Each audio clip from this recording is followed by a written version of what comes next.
Good morning and welcome to your Daily Sparks. I was thinking again about Samson, the strong man who just was so disobedient in his life. Samson means sunny, and initially he did bring some sunshine into his home and into Israel in a dark period in their history. But his life ended in darkness because he did not fully obey the Lord. He began to deliver Israel from the Philistines, but Samuel and David would have to finish the job because Samson was unfaithful, very, very selfish. How could a man fail when he had so much favor from God?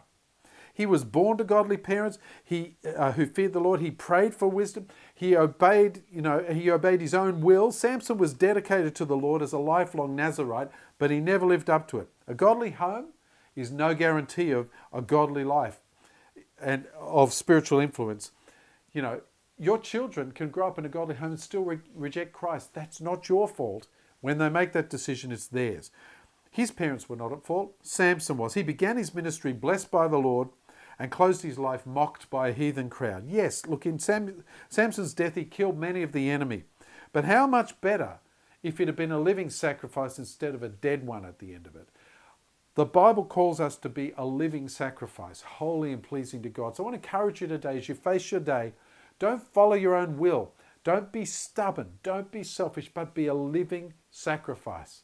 Because if you live as a living sacrifice, God will use you to touch the lives of all of those around you.